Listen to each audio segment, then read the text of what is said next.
Vamos a abrir nuestras Biblias en el libro de Juan, capítulo 15. Yo quería cubrir todo ese capítulo hoy. Quería que habláramos de Juan 15, pero creo que no vamos a llegar ni a la mitad, ¿verdad? Así que este va a ser un mensaje que va a tener varias partes, donde la idea es ver todo este capítulo y después vamos a estar viendo otros capítulos completos, ¿verdad?, de la palabra, donde hay mucha información y creo que el Señor nos está hablando, nos sigue hablando, como hasta ahora lo ha hecho. En esta temporada nos está hablando mucho sobre la intimidad, sobre nuestra relación con Él, ¿verdad?, sobre no despegarnos del Señor. Nuestra hermana habló incluso de no dejar de congregarse. Todo esto es parte de nuestra relación con Dios, nuestra vida como creyentes. Juan 15, versículo 1 dice: yo soy la vid verdadera y mi Padre es el labrador. Toda rama que en mí no da fruto la corta, pero toda rama que da fruto la poda para que dé más fruto todavía. A lo largo del Antiguo Testamento, ¿verdad?, en la Escritura nos encontramos muchas veces esta referencia sobre la vid, en el cual se asemeja, o la vid hace referencia de Israel, del pueblo de Dios. Lo encontramos varias veces usado en el Antiguo Testamento. En el libro de Salmos, en el Salmo 80, versículo 8 y 9 dice: de Egipto trajiste una vid, ¿verdad? Expulsaste a los pueblos paganos y la plantaste. Le limpiaste el terreno y ella echó raíces y llenó la tierra, ¿verdad? Todos sabemos, o espero que todos sepamos, que la vid es aquel árbol, por así decirlo, un árbol por lo general no crece mucho, que da la uva, ¿verdad? Los viñedos son plantaciones de vides. La vid es este árbol donde da la uva y la uva se produce el vino. Puede ser para producción de vino, para producción de pasas, etc. Entonces nos encontramos esta referencia, ¿verdad?, de que la vid representa en el Antiguo Testamento, en diferentes lugares, representa a Israel. En Jeremías 2, versículo 21 dice: yo te planté como vid selecta, con semilla genuina. ¿Cómo es que te has convertido en una vid degenerada y extraña? Sin embargo, ahora encontramos que en el libro de Juan, ¿verdad?, Jesús dice que Él es la vid, ¿verdad? Nos enseña de que ya esa dependencia sobre Israel, ¿verdad?, sobre el judaísmo, ahora no debe existir, sino que nosotros dependemos de Jesús, de Cristo, porque Él es la vid, dice la vid verdadera. Justo una semana antes, en el libro de Juan, Jesús había enseñado públicamente que Israel era como una viña, ¿verdad?, cuando hablaba en la parábola de la viña que encontramos en Mateo 21, 33 al 43. Y yo quiero que la leamos porque estos son tiempos, la vez pasada lo hablamos cuando estábamos estudiando el libro de Romanos, esto lo conversamos en el libro, en las clases de misio, de escuela ministerial, y yo creo que es importante que nosotros leamos esta parábola, que no necesita mucha explicación, ¿verdad? Ahora no necesita mucha explicación, porque esta parábola seguramente la hemos leído muchísimas veces, pero nunca teníamos el contexto correcto y siempre quedaba algo en nosotros como que, ¿a qué se referirá? Yo no sé si le ha pasado eso a ustedes, que ustedes leen algo varias veces, leemos algo varias veces en la Biblia, y tú sabes, si bien es cierto podemos sacar algo positivo y todo lo demás, nunca como que, a veces como que hay cosas que aquí falta algo. ¿Qué será? ¿Qué era lo que el Señor quería decir? Y después lo volvemos a leer y dado la circunstancia en la que nos encontramos o algo, le encontramos todo el sentido y decimos: esto es lo que el Señor quería decir. Y esta es una parábola que Es la ilustración, mejor dicho, de lo que estoy diciendo. Esta ejemplifica perfectamente cuando leemos y no tenemos todo el contexto a cuando después hay situaciones que se dan y podemos entender en su plenitud entonces lo que nos quiere decir. Vamos a leer capítulo 21, del 33 al 43 de Mateo. Dice, escuchen otra parábola. Había un propietario que plantó un viñedo, lo cercó, cavó un lagar y construyó una torre de vigilancia. Luego arrendó el viñedo a unos labradores y se fue de viaje. Cuando se acercó el tiempo de la cosecha, mandó a sus siervos a los labradores para recibir de estos lo que les correspondía. O sea que los siervos fueron de parte del dueño a recibir lo que les correspondía recibir. Versículo 35 dice, los labradores agarraron a estos siervos, golpearon a uno, mataron a otro y apedrearon a un tercero. Después mandó otros siervos en mayor número que la primera vez y también los maltrataron. Por último, envió a su propio hijo. ¿Verdad? Yo creo que ya como que espero que vayan cobrando forma en nuestra mente y en nuestro corazón de quién se está refiriendo este fragmento de la palabra. Dice, mandó a su propio hijo pensando, a mi hijo sí lo respetarán. Pero cuando los labradores vieron al hijo, se dijeron unos a otros, este es el heredero. Matémoslo para quedarnos con su herencia. Así que le echaron mano, lo arrojaron fuera del viñedo y lo mataron. Ahora bien, cuando vuelva el dueño, ¿qué hará con esos labradores? Hará que esos malvados tengan un fin miserable, respondieron, y arrendará el viñedo a otros labradores que le darán lo que corresponde cuando llegue el tiempo de la cosecha. Les dijo Jesús, ¿no han leído nunca en las Escrituras? La piedra que desecharon los constructores ha llegado a ser la piedra angular. Esto ha sido obra del Señor y nos deja maravillados. Por eso digo que el reino de Dios se les quitará a ustedes y se les entregará a un pueblo que produzca los frutos del reino.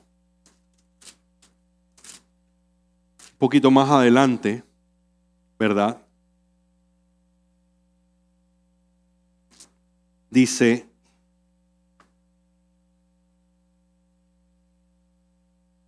versículo 45.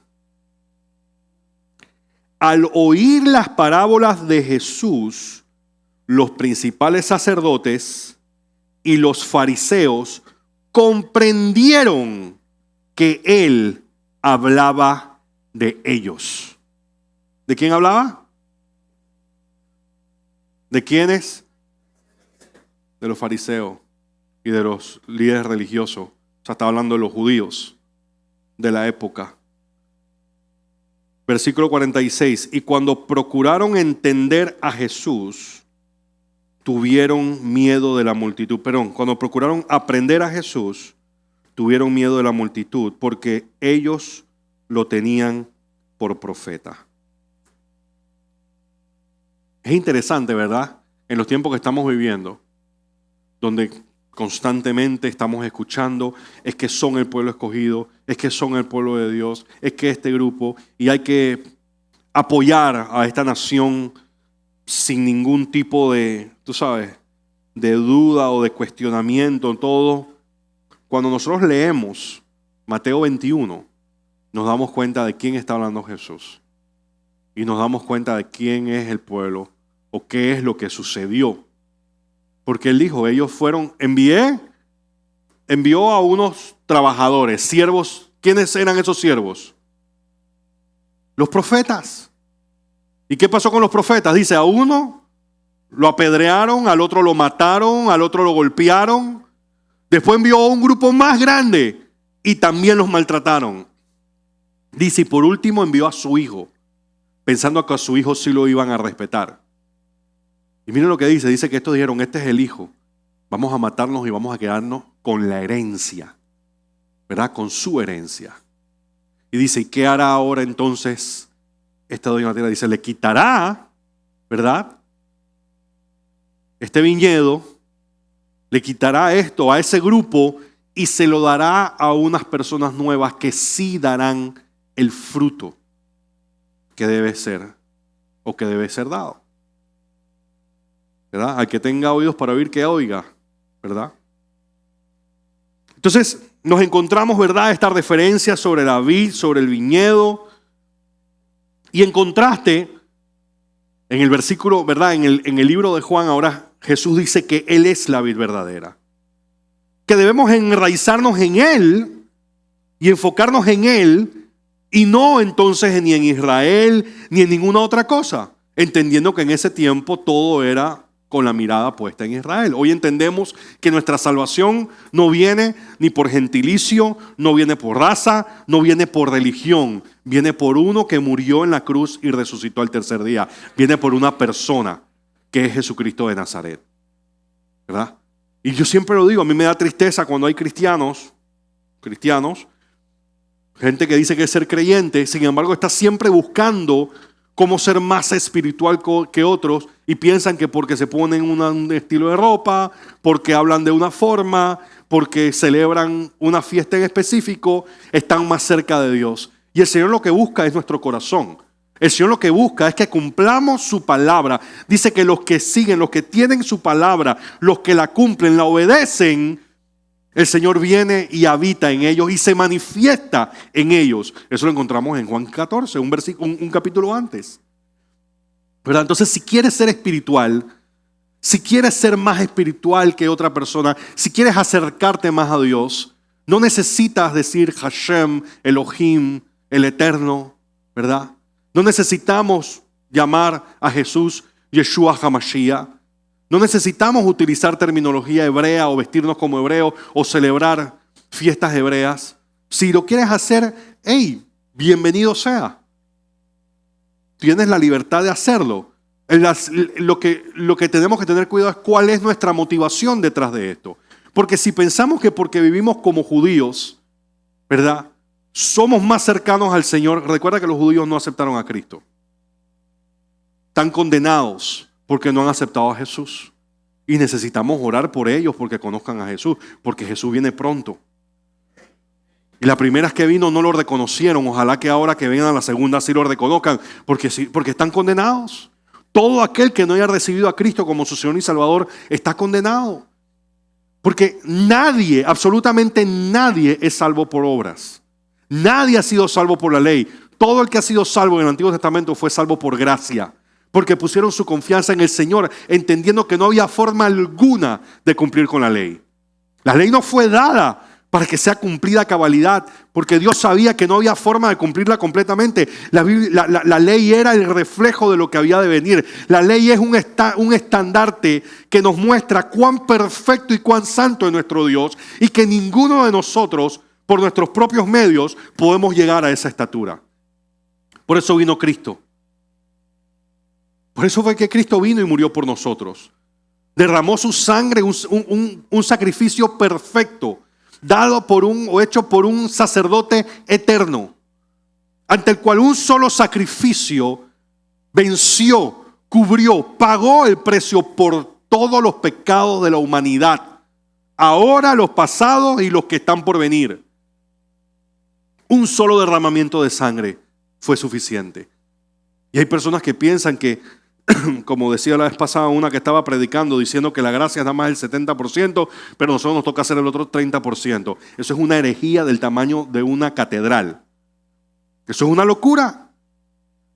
¿Y cómo así que hay personas, ¿cómo decir pastora? Porque la tipa está loca, o sea, de verdad que enseñando ese tipo de cosas. Tenemos que tener mucho cuidado, porque allá afuera hay un sinnúmero de personas con muchos seguidores, con mucha reputación, con mucha fama, enseñando cosas que no son bíblicas. Imagínate, ¿cómo vamos a decir que la gracia solamente cubre el 60 al 70%, pero el resto lo tenemos que hacer nosotros? O sea, que la sangre de Cristo no fue suficiente para nuestra salvación. O sea, que la muerte y resurrección del Hijo de Dios no es suficiente según lo que ella está explicando o enseñando. Nosotros todavía tenemos que hacer algo más. Y no es así, ¿verdad? Si no, pregúntele al ladrón que estaba crucificado al lado de Cristo. Ni bautizarse pudo, ¿verdad? ¿Qué obra pudo haber hecho él para ayudar a compensar, ¿verdad?, las partes que faltaba de su salvación? Simplemente decide al Señor: cuando estés en la gloria, acuérdate de mí. Y él le dijo: hoy mismo vas a estar conmigo, ¿verdad? Y hay algunas personas que cuentan o que dicen: imagínate ese hombre parado frente al Padre. Y dicen: ¿y este dónde salió? ¿Tú qué haces aquí? Te crucificaron, tú eres un ladrón. Y él diciendo: yo no sé, pero el que estaba al lado mío dijo que yo podía venir, ¿verdad? Solo por la gracia de nuestro Señor Jesucristo. Entonces, la ilustración de las vidas y las ramas, ¿verdad?, es una de las ilustraciones más poderosas que existe para transmitirnos a nosotros, como creyentes, como hijos de Dios, cómo debe ser nuestra relación con el Padre. Y esta relación es de dependencia total. Nosotros como seres humanos nos cuesta mucho depender totalmente de las personas, porque se nos enseña constantemente de que debemos ser autosuficientes, de que no debemos depender de nadie, de que todo lo que yo tengo lo debo tener porque yo lo he logrado, porque yo lo he conseguido, y eso es lo que el orgullo nos lleva, ¿verdad? Hay personas que dicen: ¿en qué Dios voy a qué? Gracias a Dios, ¿qué? Si yo no me fajo, y yo no trabajo, y yo no hago, y yo no estudio, yo no tendría nada. Todo lo que tengo es por mi esfuerzo, por mi trabajo, por mi sacrificio, por mi sudor. Y uno le dice: si no fuera por Dios, ni siquiera vivo estuvieras. Porque el único que te dio la vida para que entonces tú puedas estudiar y puedas trabajar y todo lo demás es Dios. O sea que al final todo se lo debes a Dios. Si fuiste a estudiar, ¿cómo hiciste para estudiar? ¿Conseguiste un cupo? ¿Pudiste pagar tus estudios? Quiero que sepas que te proveyó fue el Señor. No, fue mi trabajo. ¿Y quién te proveyó los clientes? ¿Quién te dio la salud para que pudieras trabajar? ¿Quién te dio la inteligencia esa en el cerebro o esa inteligencia humana? Porque si fueras inteligente de verdad reconocías a Cristo. Pero bueno, ¿quién te dio la inteligencia para que pudieras estudiar? Dios. ¿Quién te dio salud? Dios. Solo por Dios hoy abriste los ojos y no falleciste como los 100,000 personas o 125,000 personas que mueren todos los días sin saber que van a morir.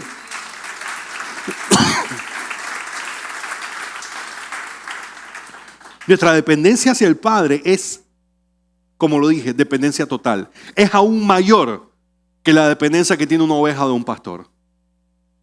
Sí, porque el pastor, ¿verdad?, cuida de las ovejas, las alimenta, las sustenta, las protege, pero al final nuestro protector no es el pastor, es Cristo. El alimento que le damos a la oveja, ¿qué es? Es la palabra de Dios, es Cristo. Él es el verbo. El agua que beben para saciar su sed, ¿quién es el agua? Es Cristo. Lo llevamos a la puerta. ¿Quién es la puerta? Cristo.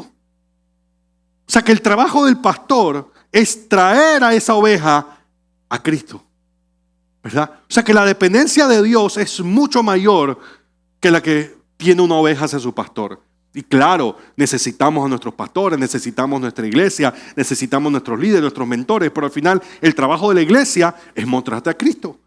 El trabajo de tu pastor es alimentarte con la palabra de Dios. El trabajo de tu mentor es acercarte y que te parezcas a Cristo. O sea que al final pudiésemos existir sin iglesia, sin pastores, en un mundo donde no existiese, siempre y cuando tuviéramos a Cristo.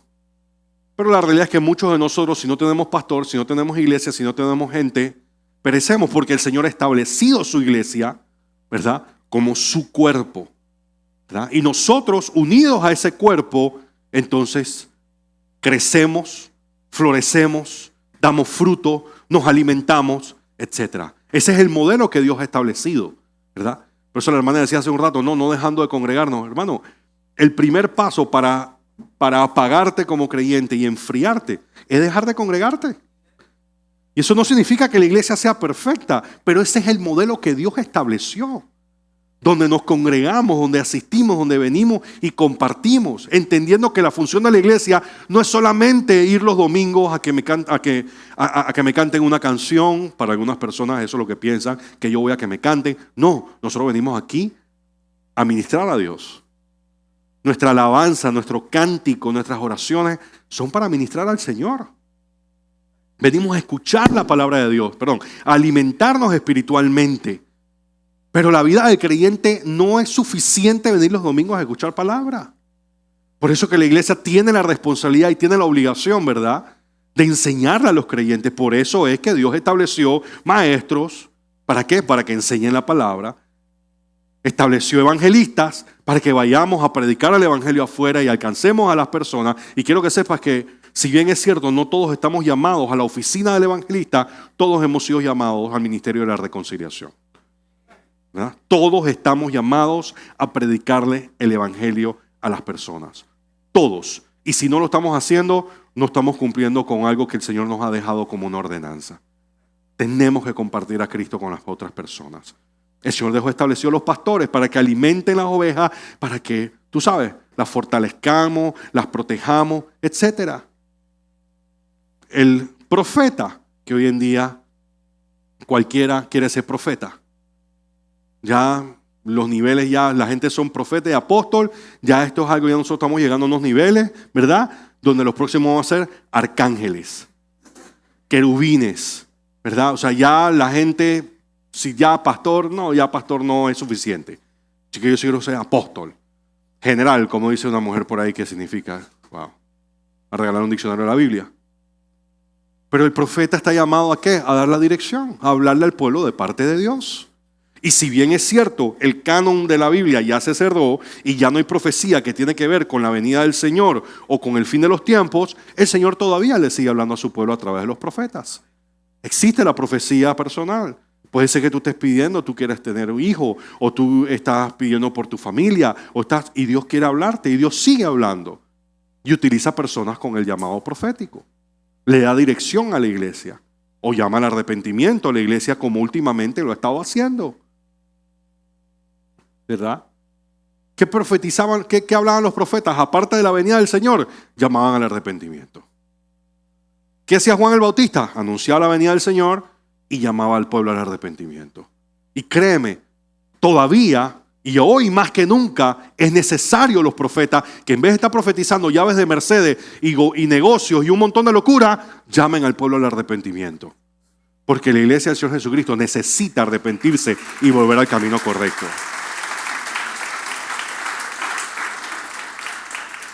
Muchas veces pensamos que porque ya somos parte de, ya estamos en el pueblo, ya somos el pueblo de Dios, ya estamos en la iglesia, pues estamos bien. No, todavía nos falta tanto. Nos volvemos, tú sabes, nos ponemos cómodos, se nos olvida la santidad, se nos olvida el arrepentimiento. Y entonces empezamos a reemplazar el asistir a una iglesia con el ser iglesia. Se nos olvida que estamos llamados a ser la iglesia, no solamente a venir a la iglesia. Y tú puedes venir a un montón de lugares.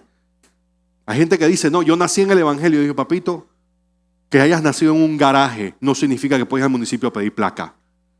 Nacer en un parque, en un garaje, no te hace cargo. De la misma forma que nacer en la iglesia no te hace cristiano. Y hay muchas personas que dicen que yo nací en el evangelio. Bueno, tienes que nacer de nuevo.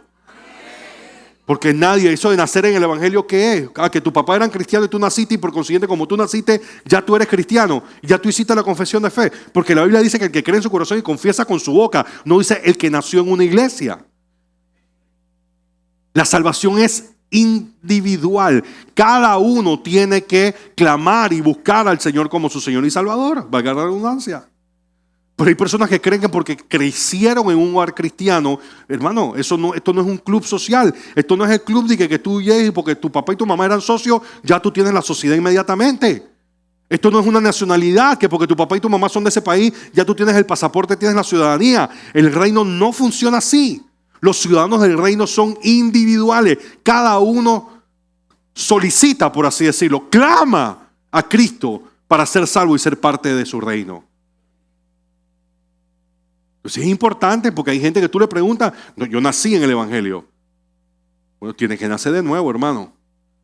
Porque yo te veo y eso no existe, el cristianismo por asociación, por familia. Es que yo soy cuarta generación. ¿Cuarta generación qué? ¿Eso qué es? La salvación es individual.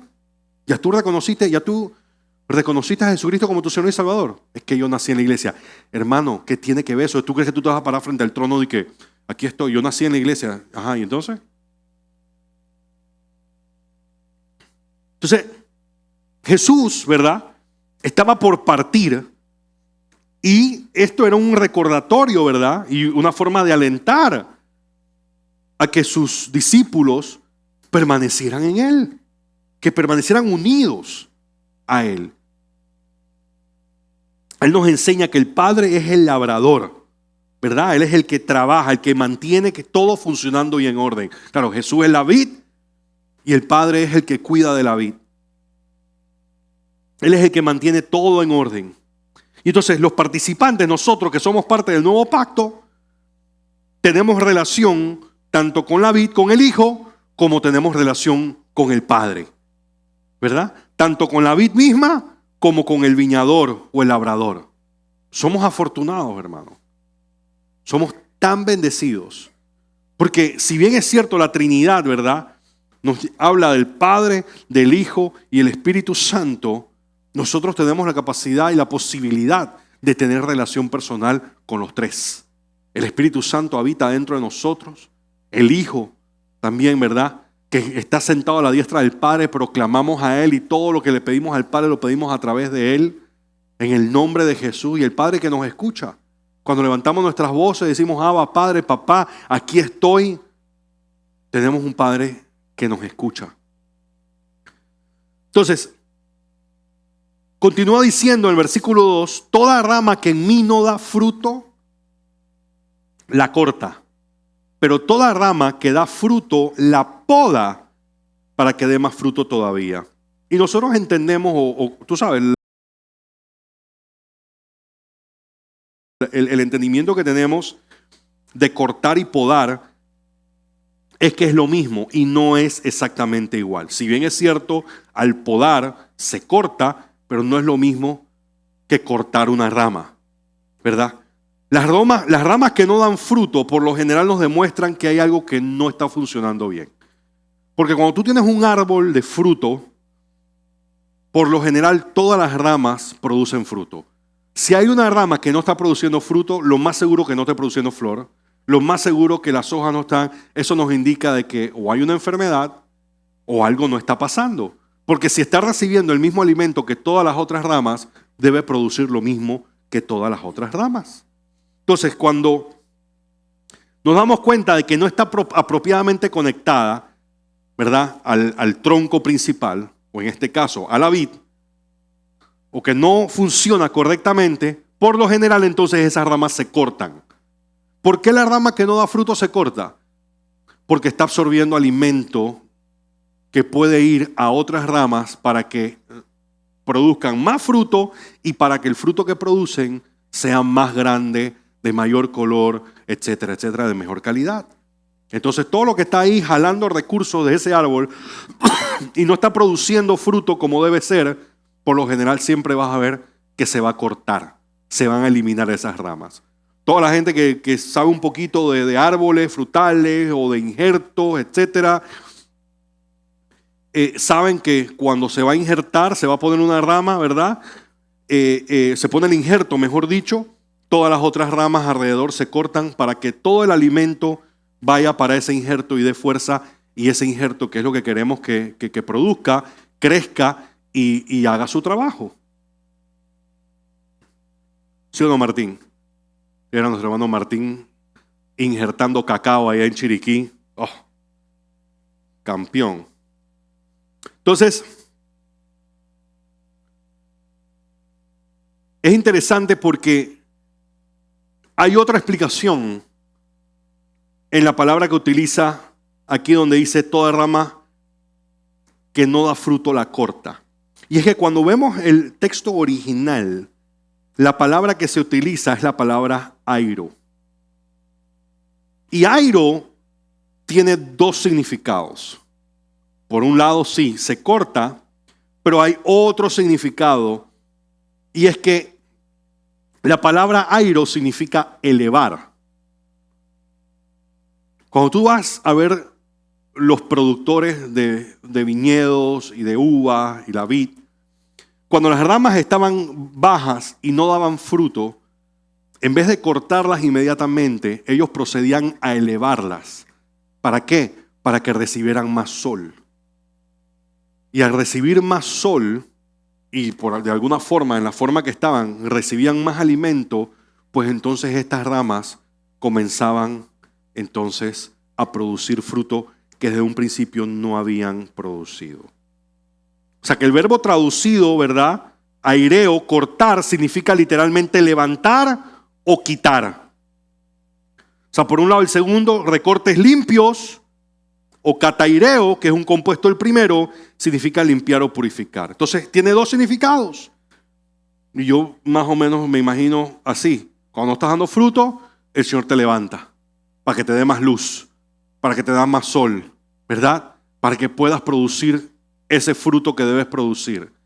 Y llega un momento en que si no produces fruto, pues porque obviamente no estás conectado, pues entonces eres cortado. Y yo, cuando me pongo a pensar, eres cortado, es que muchas veces es muy raro que se corte una rama que está completamente saludable.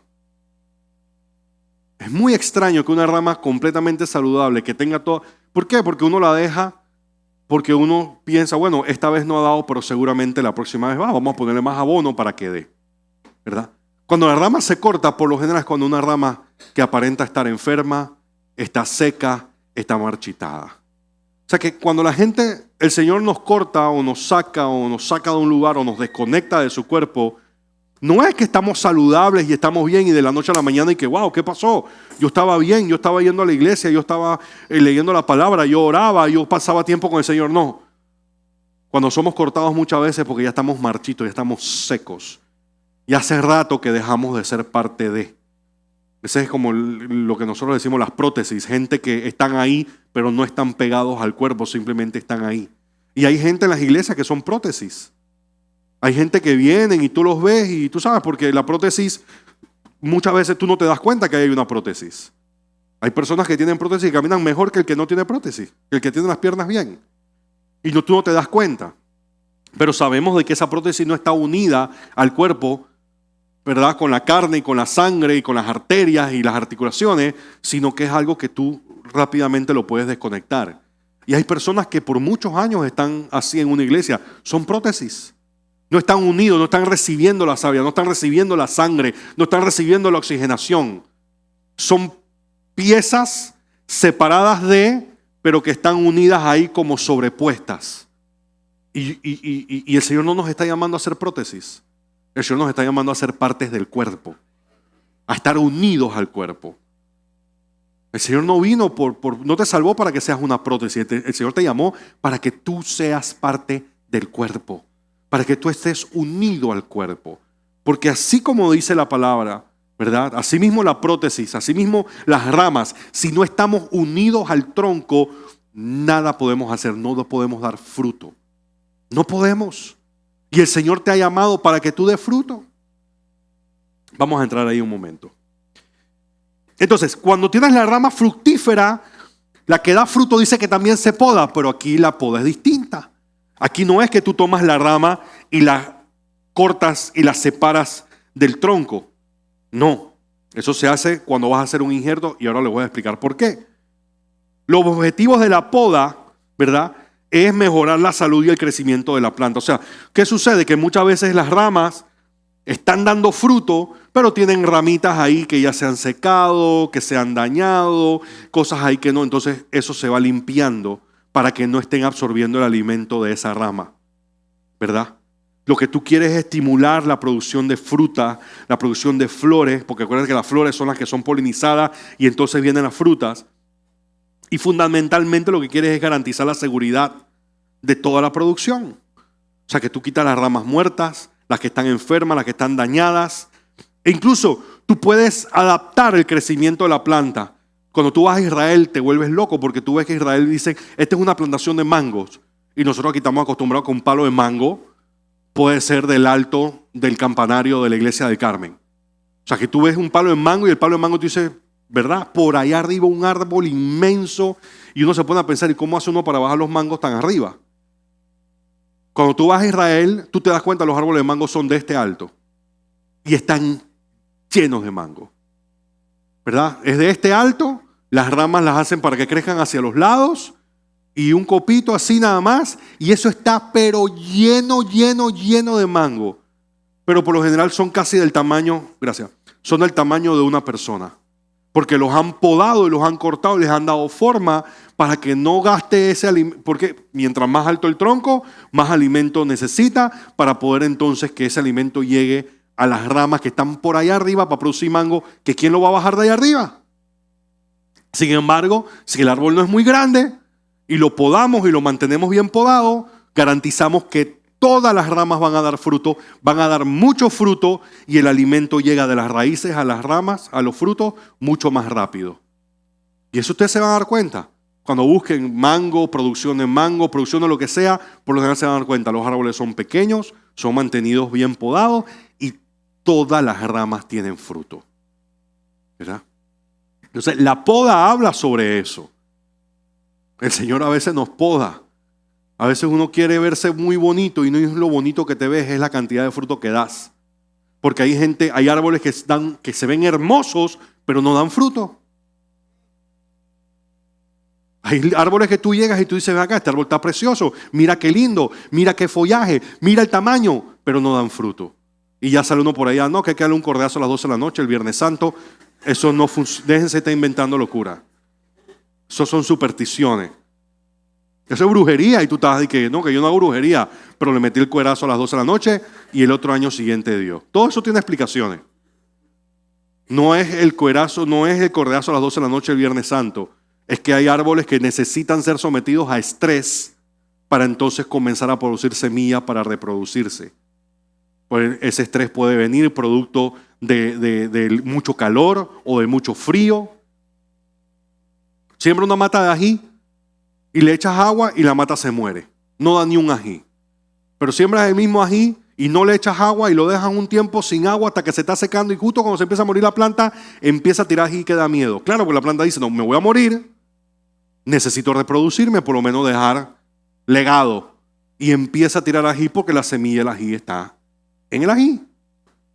Y ahí nos damos cuenta cómo la naturaleza funciona de una forma muy interesante. Entonces hay muchas personas que así nos vemos. Nos vemos frondosos, nos vemos bonitos, pero no tenemos cero fruto. Y al Señor no le interesa cómo tú te ves por fuera. Lo hemos visto en la Biblia, ¿verdad? El Señor lo que le interesa es tu corazón. Porque el fruto que está buscando el Señor, el primero es el que está dentro de ti. Ese muchas veces no se ve.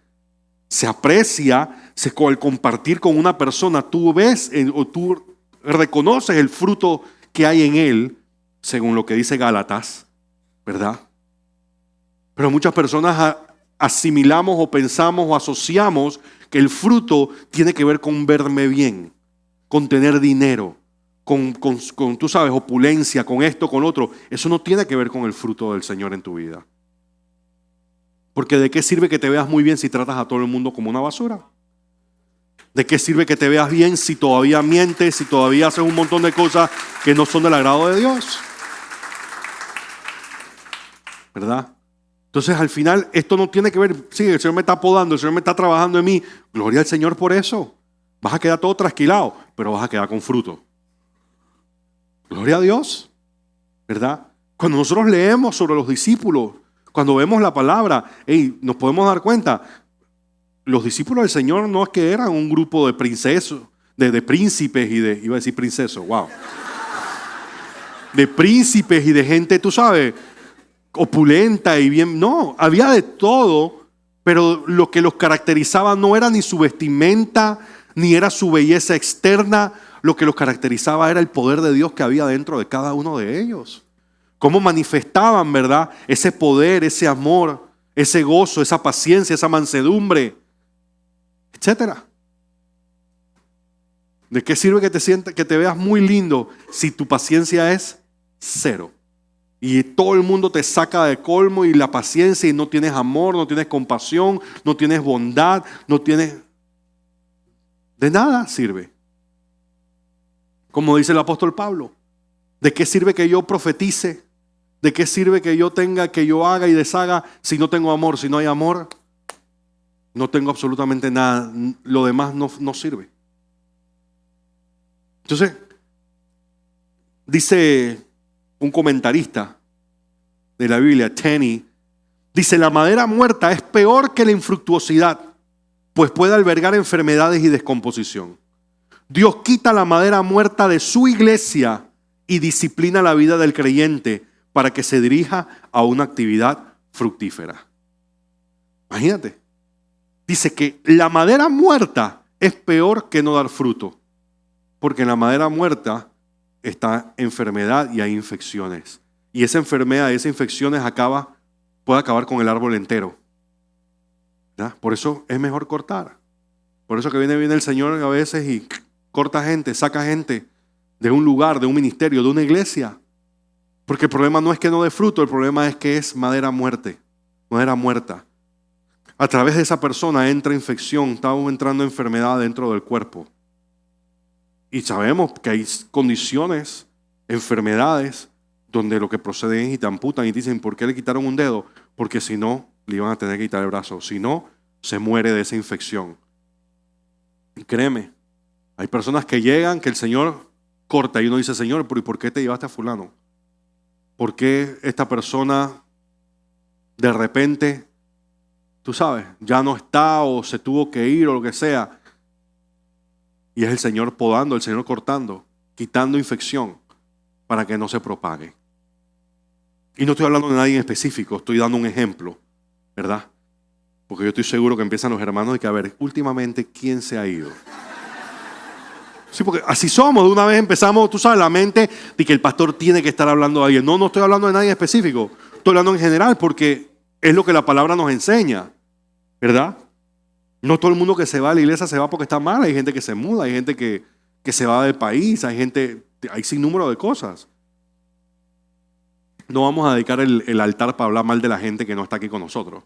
Eso no está bien. Entonces,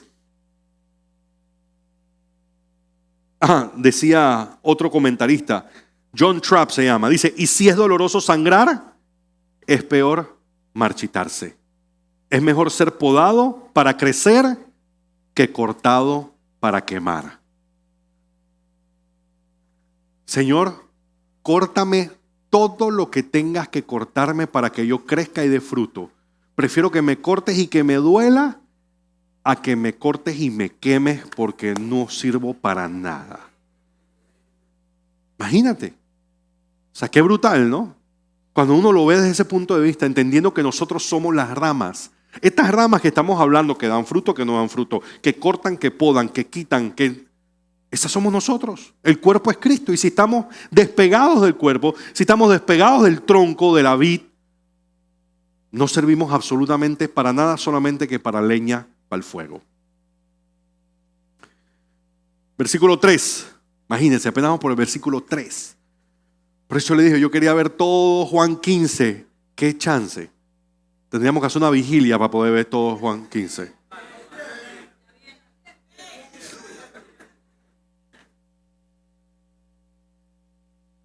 El viernes tenemos un pastor que viene de visita.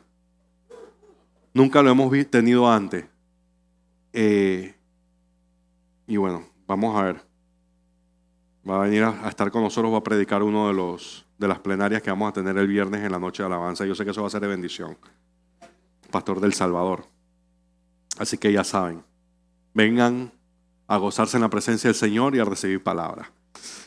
Entonces dice versículo 3, ustedes ya están limpios por la palabra que les he comunicado. ¿Cómo así? Porque la palabra nos limpia, la palabra nos lava, la palabra es la que, ¿verdad?, nos transforma, nos sanitiza. La palabra de Dios es un agente limpiador.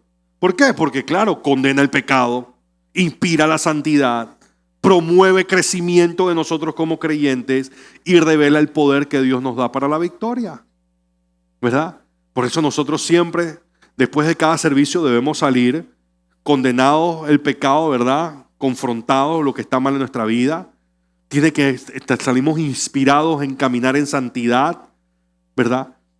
Nos promueve a crecer, a seguir creciendo como creyentes, seguir creciendo en santidad, en conocimiento del Señor, en nuestra relación personal con Cristo. Y nos revela el poder que Dios nos ha dado para tener la victoria en toda situación. Eso es lo que hace la palabra de Dios. Eso es lo que debe hacer en nosotros si es predicada la palabra de Dios. Es más, Efesios 5 nos dice que Dios purificó a su iglesia lavándola por medio de la palabra, ¿verdad? O sea que es el Señor a través de su palabra que nos va lavando, nos va purificando como iglesia, como creyente. Por eso es que es tan importante. Yo digo, hermano, tenemos que leer la Biblia.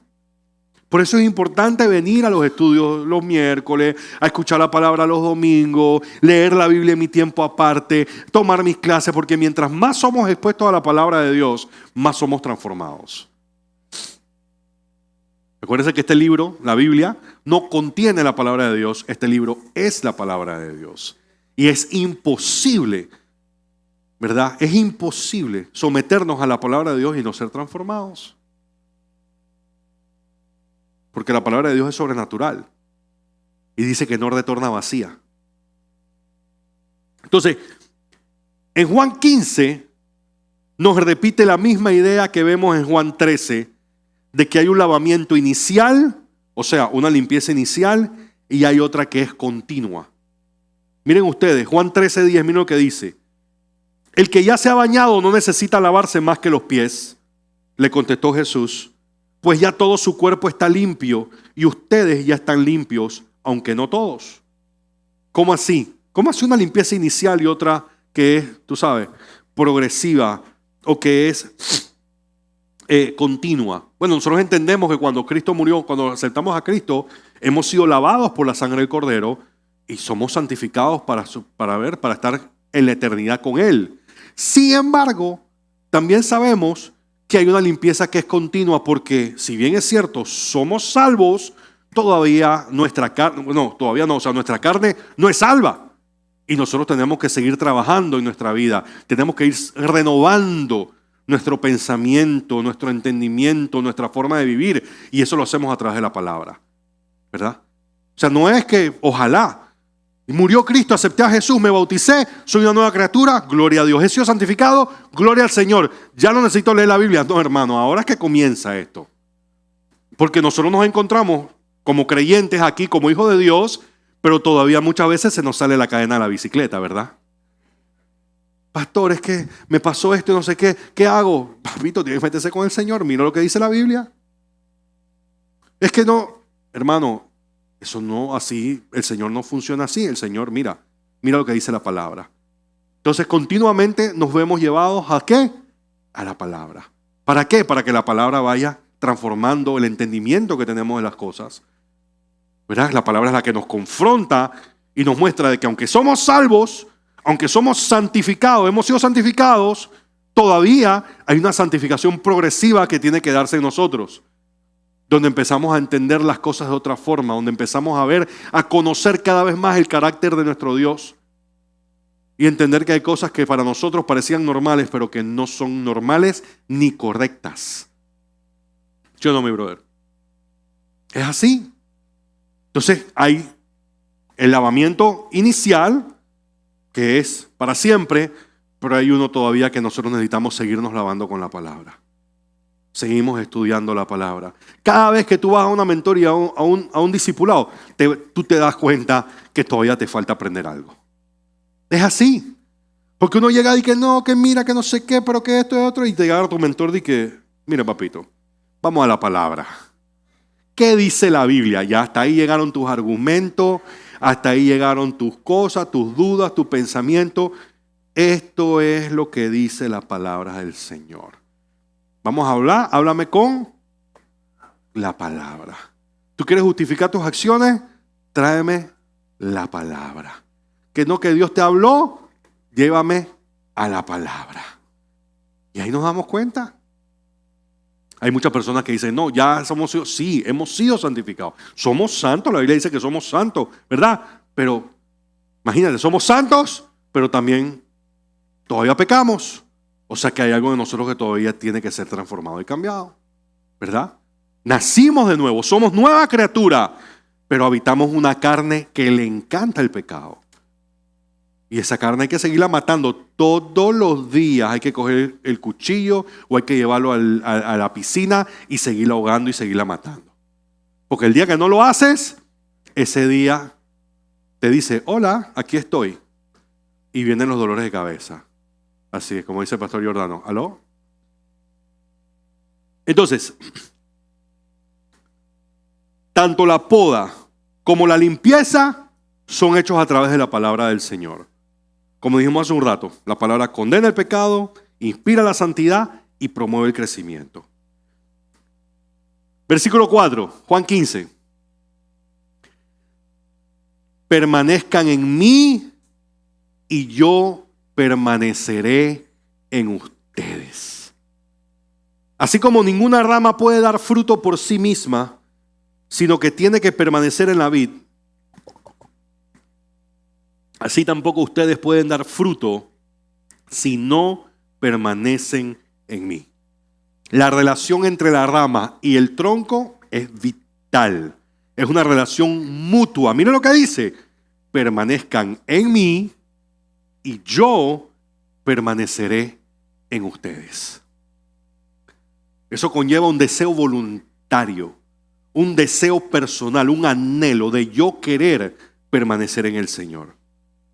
O sea, no es solamente que nosotros permanecemos en Dios. Lo más brutal es que si nosotros permanecemos en Él, Él permanece en nosotros. Pastor, ¿cómo permanezco en Dios?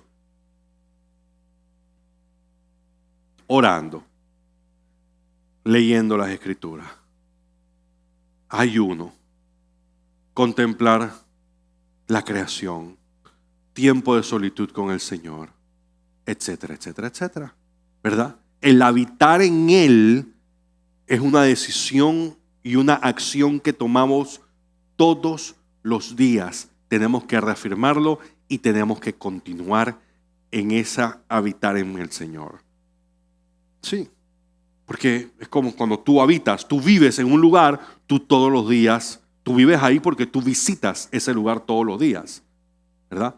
No es como los diputados que tienen una casa no sé dónde, dicen que viven allá, pero no viven allá, viven acá. Y corren por ese circuito. No, esa es tu casa. Tú habitas ese lugar. Esa es la dirección residencial. Bueno, yo habito en Cristo. ¿Qué significa? Que yo todos los días voy y visito mi hogar. Yo visito mi lugar. Yo visito al Señor. Yo estoy con Él. Ah, pero Dios está conmigo, no tengo que visitarlo. Tú tienes que sacar tiempo para estar con Él. Para compartir en su presencia. Para escuchar su voz. Para tú hablarle. Y es importante escuchar su voz, porque una conversación tiene dos partes. Uno habla, el otro escucha. El otro habla y este escucha. Si no es un monólogo, y en un monólogo no hay relación, ¿verdad? Un monólogo es una persona hablando sin parar, termina de hablar y se acabó. Y se va. Nunca escuchó, nunca escuchó tu opinión, tu parecer, nunca hubo un intercambio, no hay un rapport, no hay una relación, no. El Señor quiere una relación personal contigo. Él no solamente quiere escucharte, sino que Él quiere que tú le escuches a Él. Pastor, Dios no me habla. Abre tu Biblia. ¿Tú quieres que Dios te hable? Abre tu Biblia. ¿Tú quieres que te hable audiblemente? Lee tu Biblia en alto.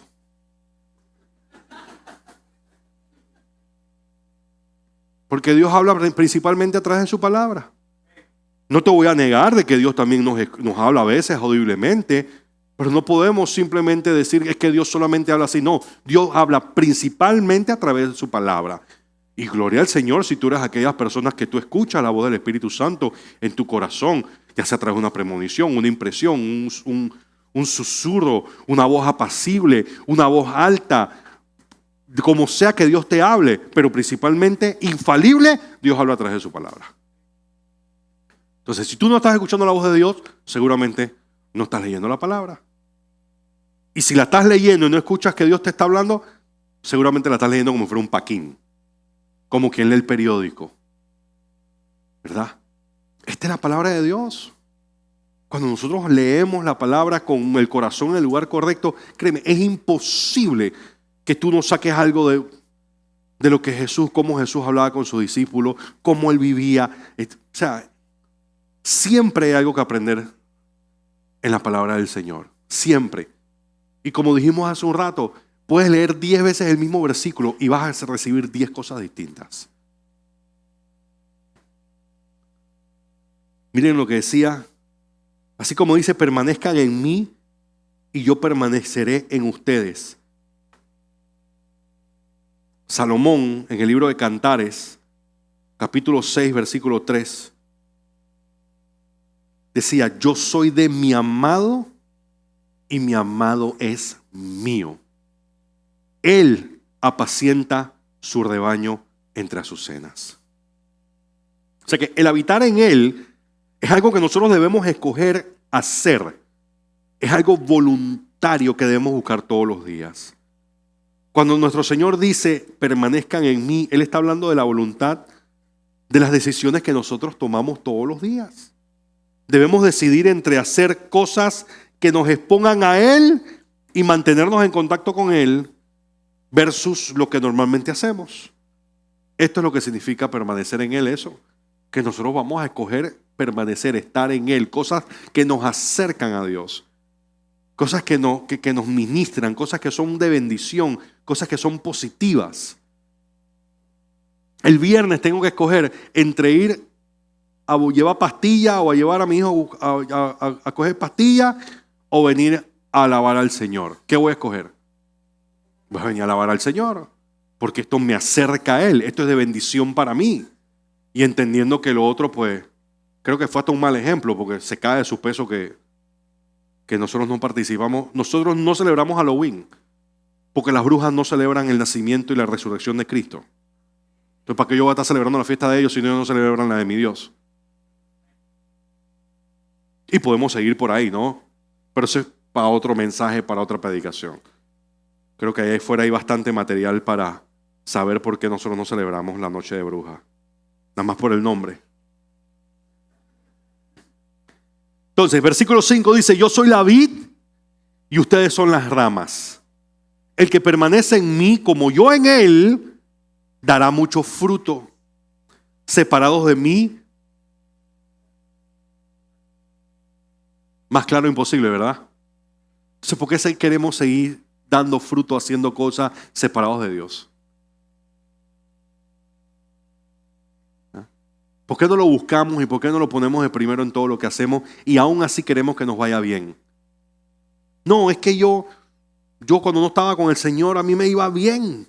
Yo tenía pocotón de clientes y tenía buena plata, tenía buen carro, tenía la cuenta de banco llena, yo hacía de todo, yo viajaba, ¿Y qué te hace pensar que era Dios el que te estaba bendiciendo? O sea, ¿qué te hace pensar que eso que tú tenías venía de parte de Dios? ¿Eso te llevó a que buscaras de Dios? No, todo lo contrario. Tú no necesitabas de Dios supuestamente porque pensabas que tú tenías todo lo que necesitabas. Por consiguiente, si eso que tú tenías, que tú mides como éxito, no te acercaba a Dios, ¿qué te hace pensar que era Dios el que te lo estaba dando? Tú no necesitas de Dios para hacer dinero. Tú no necesitas de Dios para acumular riquezas. ¿Por qué? Porque Dios no te va a dar nada que te aleje de Él ni que venga de parte de Él. Dios te va a proveer. Dios te va a sostener. Dios va a proveer para tu negocio. Dios puede prosperar tu negocio siempre y cuando tú estés alineado con su voluntad y lo que te dé sea para su gloria. Pero si tú lo que quieres es acumular dinero porque eso es lo que a ti te da significado, te da valor, créeme, Dios no va a estar allí, porque Dios no quiere que tú dependas de más nadie más que de Él. Dios no quiere que tú encuentres valor o significado en ninguna otra cosa que no sea en la sangre que derramó su Hijo.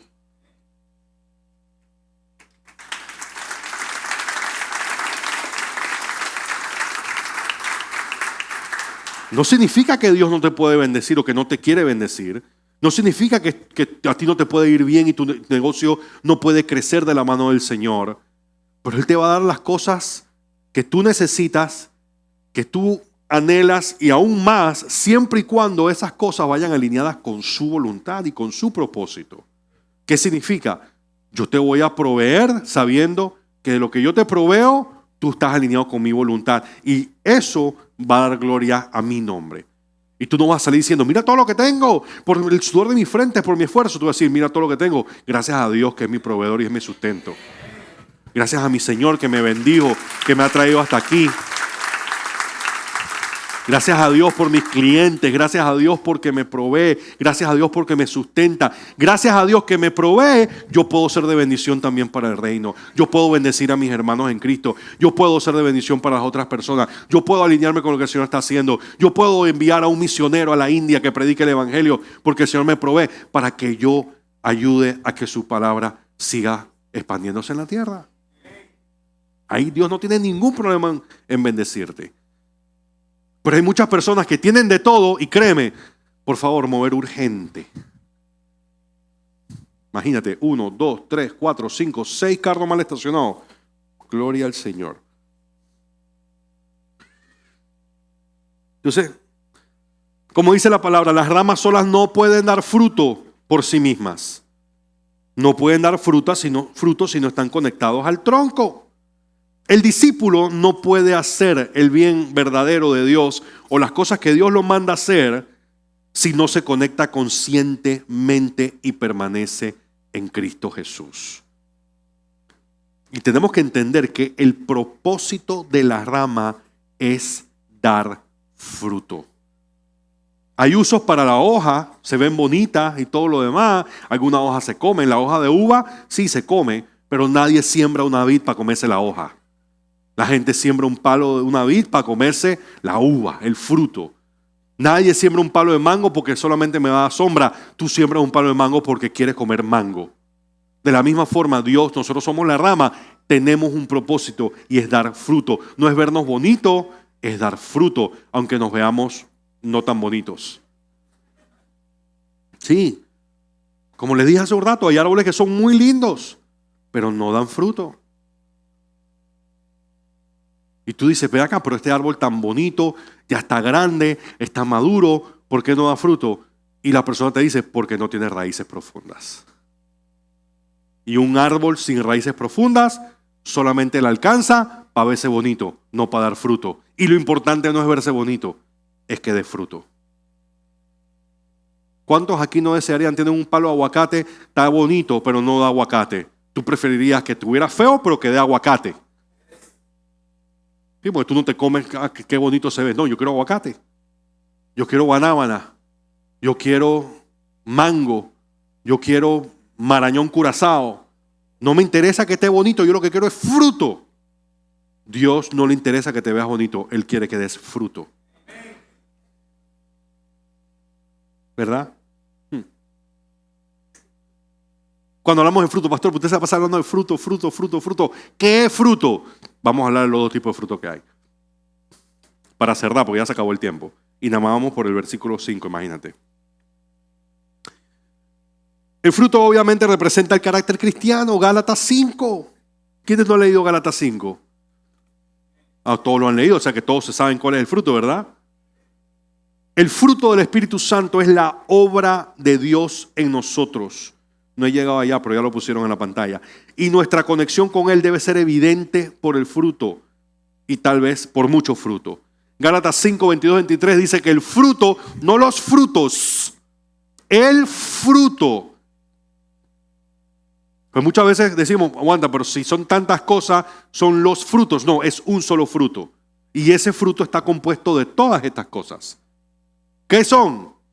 Amor, gozo, paz, paciencia, benignidad, bondad, fe, mansedumbre y templanza.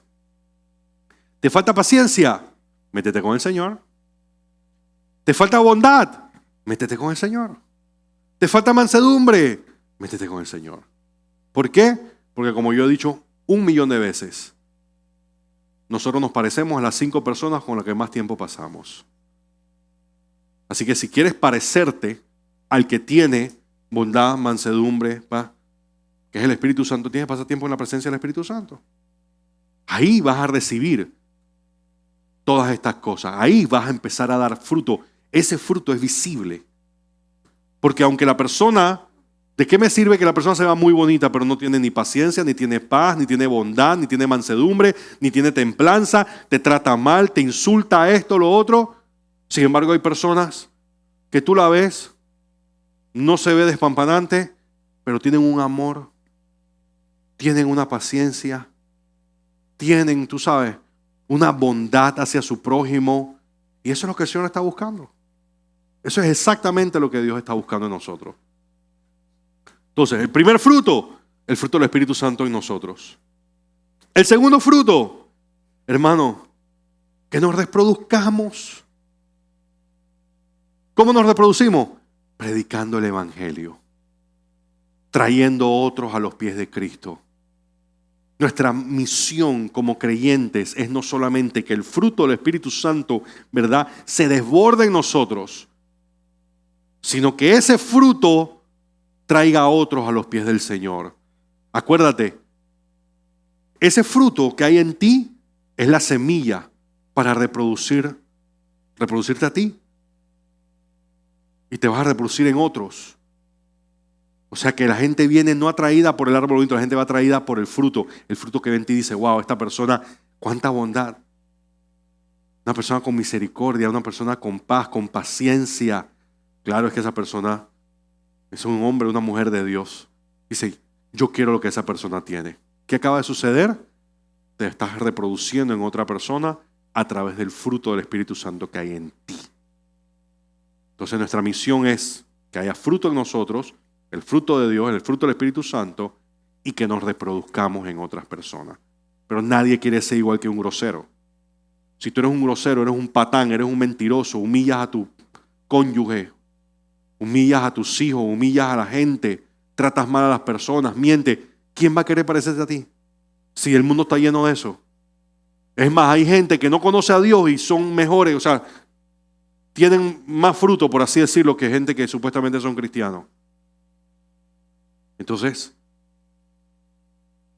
sin el Señor no podemos hacer nada. Con el Señor en nuestras vidas, cuando le seguimos buscando, vamos entonces a producir el fruto del Espíritu Santo, y ese fruto va a hacer que podamos entonces reproducirnos como creyentes. Familia, el Señor nos está hablando. Una y otra vez nos está hablando sobre nuestra relación con Él, sobre el tiempo que pasamos con Él, y nos está diciendo, sin mí nada pueden hacer. Despegados de mí no hay nada que puedan hacer. Y yo los he llamado a hacer algo, a cumplir con mi propósito. Ustedes tienen una misión, pero solas no lo pueden lograr. Todo se resume en nuestra relación con el Señor, nuestra intimidad con Él, estar aferrados y depender completamente de Él. Amén. Si has escuchado este mensaje, estamos seguros que así el Señor lo ha permitido, no por coincidencia, sino porque quiere darte la oportunidad de que tomes la decisión más importante de tu vida. La palabra es muy clara y dice que porque todos hemos pecado, hemos sido destituidos de la gloria de Dios. Pero la Biblia también dice que de tal forma amó Dios al mundo, que envió a su único Hijo, para que todo en el que Él crea sea salvo y no se pierda. En otra parte aparece que todo el que cree en su corazón y confiese con su boca que Jesucristo es el Hijo de Dios hecho hombre, que murió en la cruz y resucitó al tercer día, dice la palabra que si tú lo crees en tu corazón y lo confiesas con tu boca, serás salvo. Si quieres reconciliarte con el Señor, o si quieres aceptar a Jesús en este día como tu Señor y Salvador, te voy a invitar a que por favor repitas esta oración conmigo. Cierra tus ojos y levanta tus manos. Repite conmigo. Señor Jesús, yo sé que soy un pecador y también sé que moriste en la cruz por mí y por mis pecados. Y en este momento yo te pido perdón. Yo me arrepiento de todos mis pecados y te recibo como mi Señor y Salvador. Escribe mi nombre en el libro de la vida y ayúdame a vivir para ti de ahora en adelante. Gracias, Padre, por tu perdón y por tu misericordia. En el nombre de Jesús, soy tu hijo, soy salvo. Amén y amén.